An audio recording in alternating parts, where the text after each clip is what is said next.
Shalom y bienvenidos a Vía Hafta Yisrael, una frase hebrea que significa amarás a Israel. Esperamos que se queden con nosotros durante los próximos 30 minutos, ya que nuestro maestro, el Dr. Baruch, nos compartirá una enseñanza expositiva de la Biblia. El Dr. Baruch es profesor titular del Instituto Zera Abraham, con sede en Israel. Aunque todos los cursos en el instituto se imparten en hebreo, el Dr. Baruch se complace en compartir esta enseñanza en inglés con doblaje al español. Para más información, visítenos en amarazaisrael.org o descargue nuestra aplicación móvil Mi Estudio Bíblico. Aquí está Baruch y la lección de hoy. Nuestro Dios ciertamente puede sanar. Yo creo que cuando nosotros reconocemos su autoridad, se desencadena una situación, se crea una atmósfera en la que la sanidad puede ocurrir. En otras palabras, la sanidad no ocurre espontáneamente. Existen condiciones espirituales que son necesarias para generar la situación que resulte en una sanidad. Dicho esto, toma tu Biblia y ve conmigo al libro de Mateo, capítulo 8. Libro de Mateo, capítulo 8. Yeshua ha estado hablando, y lo estudiamos la semana pasada, sobre este importante concepto de autoridad. Reconocer la autoridad del Mesías sobre nuestra vida. Reconocer la autoridad de su palabra. Fue debido a lo que este centurión escuchó de Yeshua que él actuó en fe, esta correlación entre la fe y el oír. La fe viene por el oír y oír la palabra de Dios. Ahora veremos, luego de hablar sobre su autoridad y una respuesta adecuada a ella, vamos a ver una sanidad. Lee conmigo Mateo capítulo 8, verso 14. Y Yeshua, entrando a casa de Pedro, este es Simón Pedro, uno de sus discípulos, entrando Yeshua a la casa de Pedro, vio a su suegra. Y la misma palabra para ser arrojado al suelo se utiliza con frecuencia como una expresión para indicar que alguien está postrado en cama. Y tenía fiebre. Esta fiebre, esta enfermedad, en este caso, no vemos un elemento espiritual vinculado con esta enfermedad. Ella simplemente estaba enferma. Enferma con algún virus quizás, una infección, no lo sabemos a ciencia cierta, pero todo parece indicar que era una enfermedad natural. No era algo como lo que vimos la semana pasada con la lepra, ni es algo como lo que estudiaremos luego sobre influencia demoníaca. Ella estaba simplemente enferma, postrada en su cama, y tenía esta fiebre. Así, vemos en el pasaje que Yeshua tocó su mano y la fiebre la dejó. Y noten algo. Si tu Biblia dice que ella se levantó, está incorrecto. Está en pasivo. Ella fue levantada. Esto es importante porque nos enseña que cada vez que hay un milagro, este milagro se hace de una manera que se relaciona con nosotros de un modo con el fin de que entendamos una verdad espiritual. Y cuando miramos aquí, vemos que ella fue levantada por alguien. Y el hecho de levantarse fue un resultado del poder de Yeshua liberado sobre su vida, devolviéndole la salud. Ella experimentó la sanidad, y cuando tú experimentas el toque del Mesías, cuando tú has recibido su influencia sanadora, esto te levantará y te elevará. Esto es lo que literalmente significa. Ella fue levantada. ¿Y qué hizo? Noten lo que dice la Escritura. Ella les sirvió. Entonces, cuando recibimos la actividad de Dios en nuestra vida, su sanidad, su bendición, su provisión, su obra en nuestra vida, esto nos lleva a ministrar, a servir a Dios y a las demás personas también. Es así de simple. Ella fue levantada y luego ella les sirvió. Le ministró a ellos. Verso 16. Y llegó la noche cuando le trajeron a él, noten la diferencia, le trajeron a él muchos que estaban poseídos por demonios. Vemos aquí y en los evangelios que, por cierto, si buscas en los escritos rabínicos de esta época, encontrarás que ellos reflejan también un énfasis en las posesiones demoníacas. Muchas personas no lo dicen o quizás no están conscientes de ello, pero cuando miras, por ejemplo, en el Talmud, encontrarás en otros textos que había una suerte de plaga demoníaca suelta en esa época. Es decir, cuando el Mesías vino la primera vez, había una gran influencia demoníaca en el mundo. Del mismo modo, cuando Él venga de nuevo, y vendrá de nuevo, yo creo que pronto también habrá una gran influencia demoníaca, y por esto debemos prestar gran atención a este pasaje de la Escritura y aprender de él. Una vez más, y cuando llegó la noche, le trajeron a muchos que estaban poseídos por demonios, y él expulsó a los espíritus. ¿Cómo? Por la palabra. Yo enfatizaría eso. Fue por la palabra, y una vez más, debemos aprender dos cosas. Él podía hablar tal como Dios el Padre, haciendo que las cosas sucedieran, arreglando todo conforme al orden de Dios.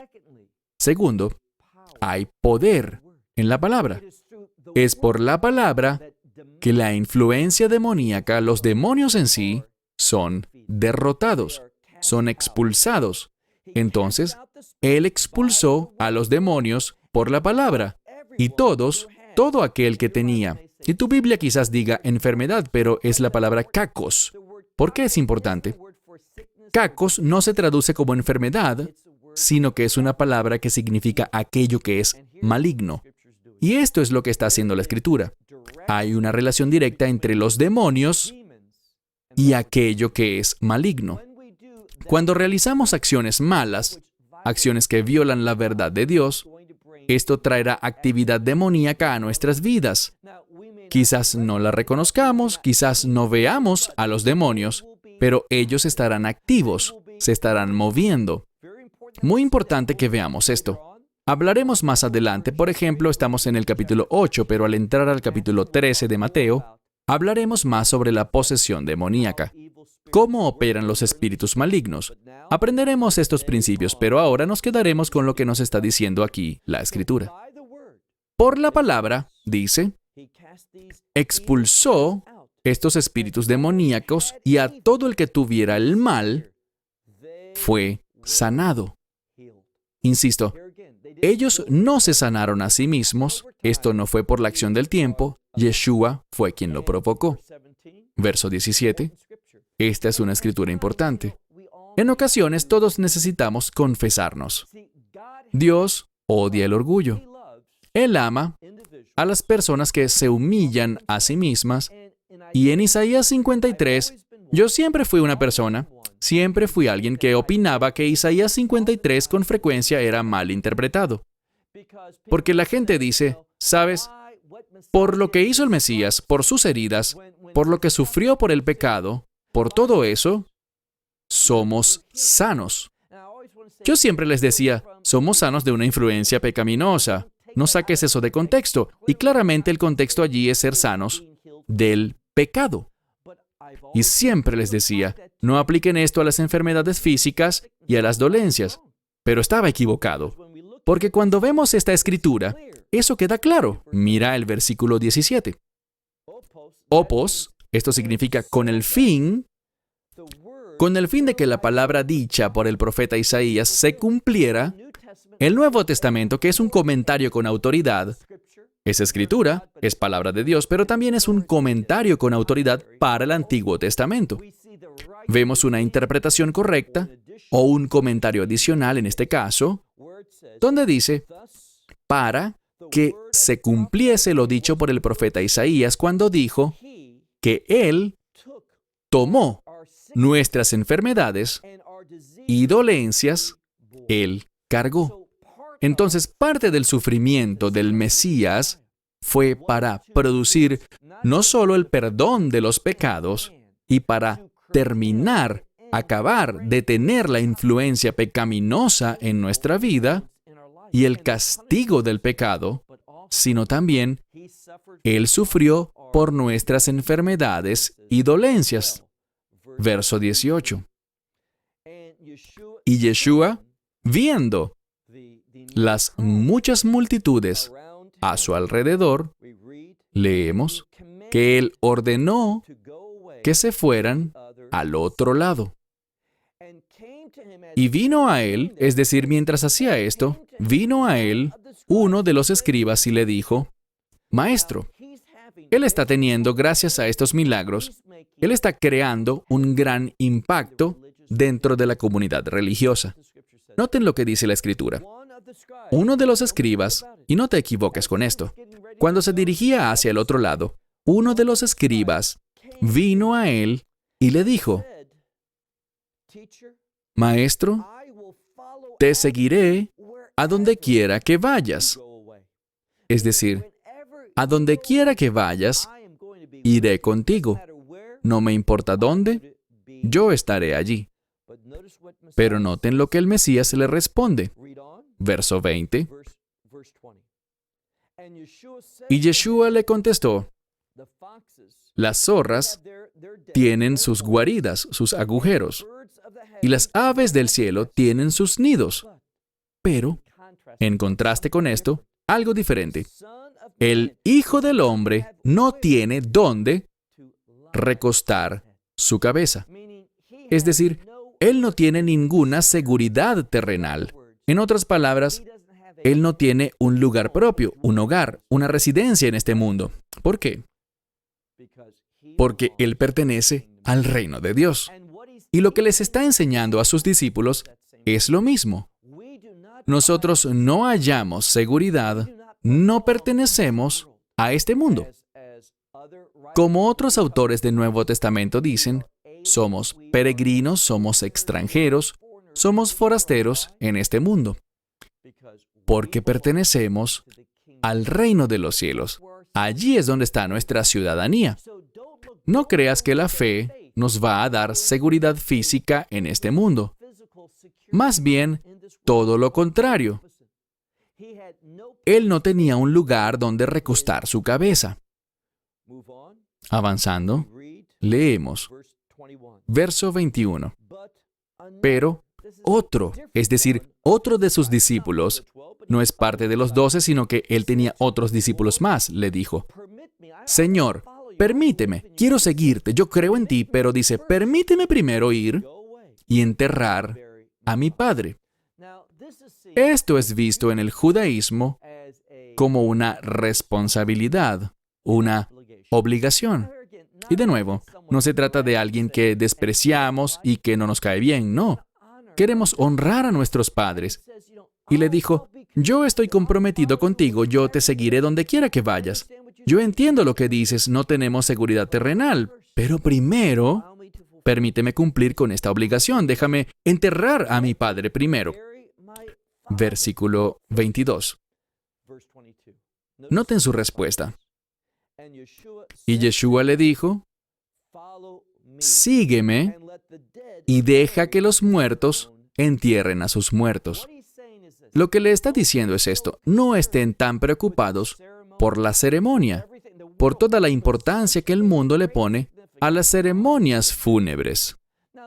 Existen ciertos matices religiosos para un funeral adecuado, pero ellos buscan revelar verdades espirituales. En otras palabras, un funeral de Dios busca dar testimonio. Pero esto no significa que vivamos la vida esperando ese momento y diciendo, mientras eso pasa, no serviré a Dios, no voy a hacer lo que Él quiere que haga. No, el tiempo es corto. Debemos redimir estos días malos. Y por esto es que dice, no, tú sígueme a mí y deja que los muertos entierren a sus muertos. Hay una urgencia para que respondamos ahora mismo. Verso 22, que dice, sígueme y deja que los muertos entierren a sus muertos. Verso 23. Y embarcando, se disponía a desplazarse hacia el otro lado. Y ahora sube a esta barca y dice aquí que sus discípulos le siguieron.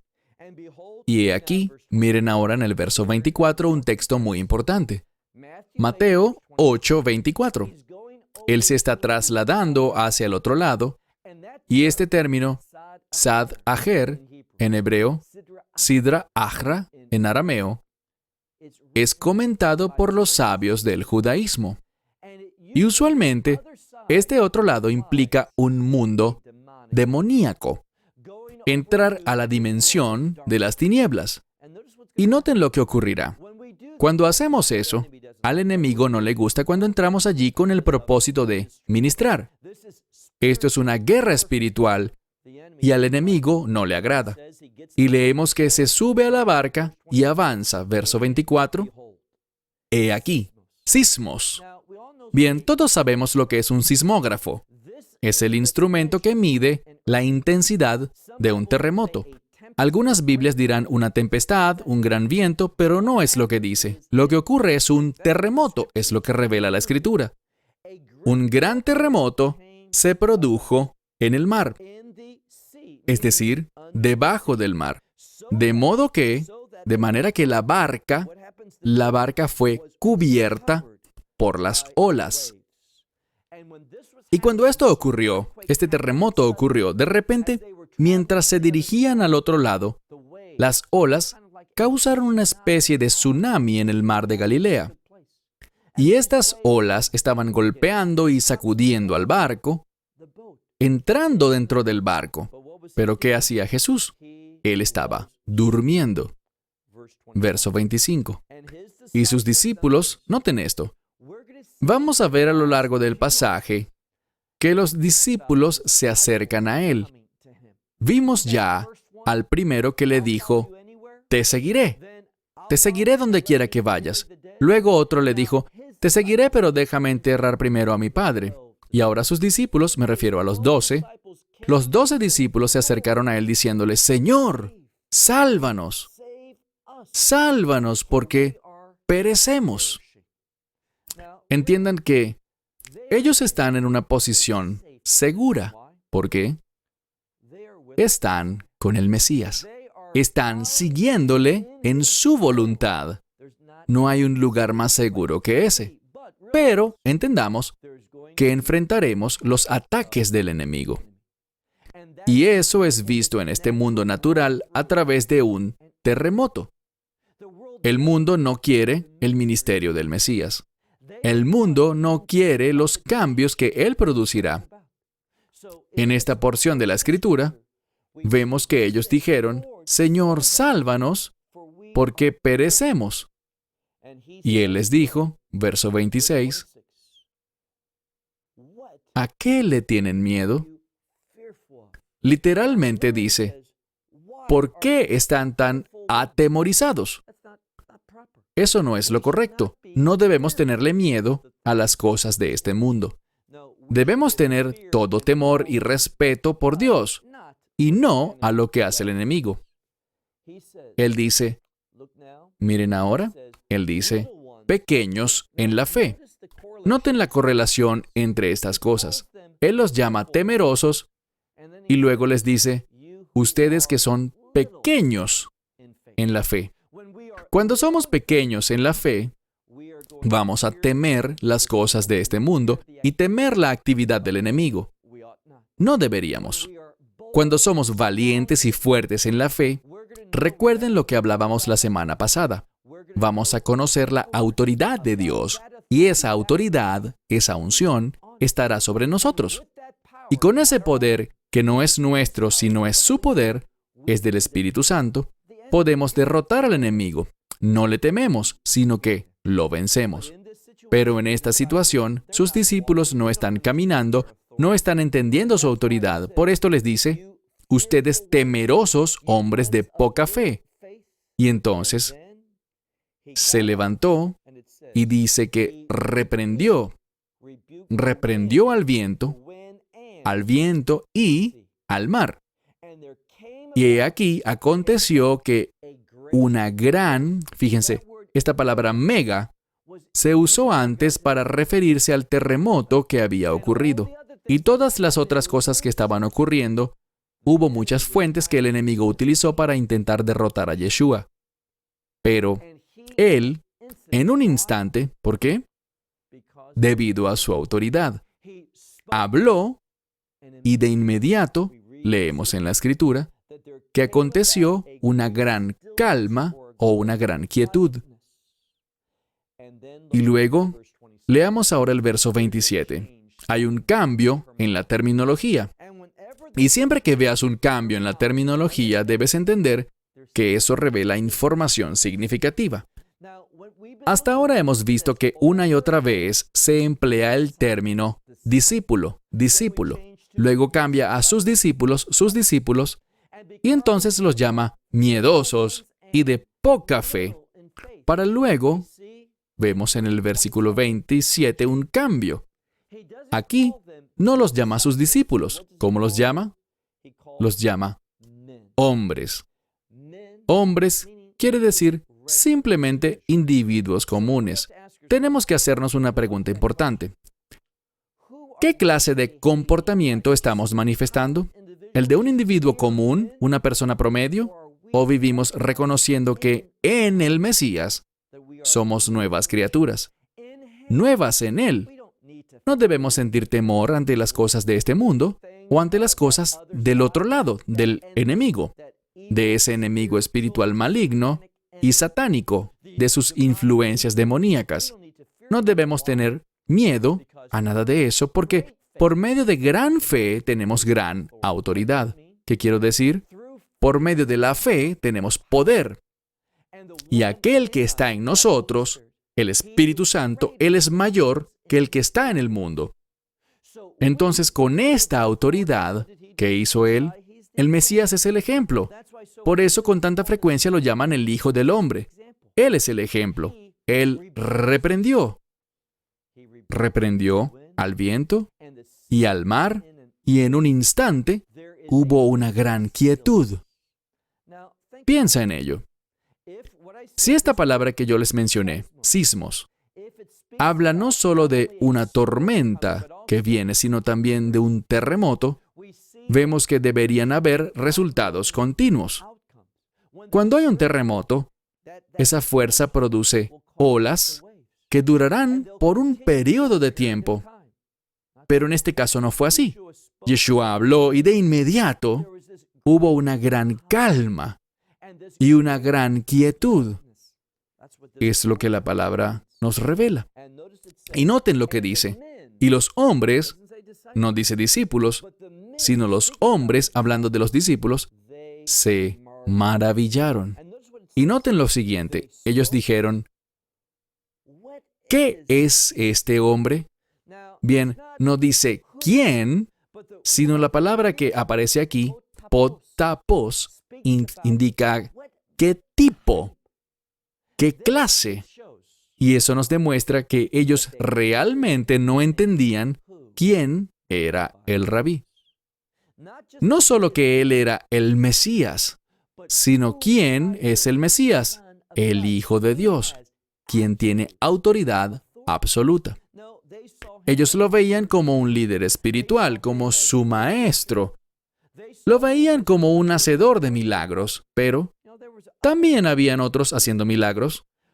Cuando entremos al capítulo 13, leeremos sobre unos que eran hijos de líderes rabínicos, quienes andaban expulsando demonios. ¿Por quién?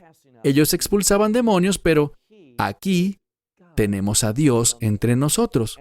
Y por esto es que estos hombres se maravillaron y dijeron, ¿de qué clase es este? Quiero decir, ellos estaban impresionados de que él era diferente que cualquier hombre común, que hasta los vientos y el mar le obedecen. Aquí está la clave. Este tipo de autoridad, la autoridad que tiene su origen en los cielos, en Dios, es una autoridad absoluta. Todas las cosas, oye bien, todas las cosas doblan su rodilla ante este tipo de autoridad. Y estas son las buenas noticias para nosotros. Cuando recibimos el Evangelio, de inmediato, el Espíritu Santo viene a morar en nosotros. Él viene a morar en nosotros con el fin de que esa misma autoridad, recuerden la palabra griega, exousia, es una palabra de autoridad y a la vez de poder. El mismísimo poder de Dios. El Espíritu Santo habita en nosotros con el fin de que por medio de su autoridad podamos caminar en esa autoridad y que seamos receptores de ese poder. No para cumplir mi voluntad, sino para cumplir la voluntad de Dios. Y para esto se dirigía el Mesías hacia el otro lado, para cumplir la voluntad de su Padre Celestial y para ser un testimonio de que por el Mesías todo poder demoníaco, toda fuerza maligna, todo lo que está en conflicto con la verdad de Dios y los propósitos de Dios, que todo eso quede sin poder alguno. Nosotros nos hacemos poderosos y ellos se hacen impotentes. ¿Por qué? Este es el objetivo. Hemos enseñado, hemos visto y seguiremos viendo que todo esto tiene como fin manifestar la justicia. ¿Por qué razón? Muy importante. Porque hay una estrecha relación entre la justicia y la gloria de Dios. Verán, nosotros haciendo buenas obras, tratamos con la voluntad de Dios, con el fin de que la justicia se establezca y que la gloria de Dios sea liberada. ¿Por qué? Porque cuando la gloria de Dios es liberada, ¿cuál es el resultado? La respuesta es adoración. Y ese es primordialmente el llamado para tu vida y el llamado para todo creyente. Que nos comportemos de tal forma que llevemos a otros a adorar a Dios. Porque la adoración es la razón por la cual hemos sido creados. Por esto hemos sido salvos. Por esto estamos aquí. Para poder tener un estilo de vida, una conducta, un testimonio que lleve a otros a adorar a Dios con nosotros. Tú me preguntarás, ¿cuál es el objetivo de mi día, del día de hoy y de cualquier otro día? Mi objetivo es vivir con una actitud de adoración. Y si quieres conocer la victoria, si quieres conocer el éxito, no importa qué está pasando en tu vida, no importa cómo está operando el enemigo, si tú sigues adorando a Dios, estarás viviendo la vida más exitosa, una vida victoriosa. No le permitas a las circunstancias de tu vida impedirte adorar a Dios. Cerramos con esto hasta la próxima semana. Que Dios te bendiga ricamente. May God richly bless you. Esperamos que te hayas edificado con el mensaje de hoy y lo compartas con otros. Te invitamos a seguir nuestros estudios cada semana por este canal y por el portal de YouTube de Amarás a Israel. También puedes descargar nuestra aplicación móvil gratuita, Mi Estudio Bíblico. Finalmente, para obtener más información sobre nosotros, visita nuestra web amarasaisrael.org, donde encontrarás otras conferencias de Baruch en audio, video y texto. Hasta el próximo programa. Que el Señor te bendiga en Yeshua HaMashiach, Jesús el Mesías, mientras caminas con Él. Shalom desde Israel.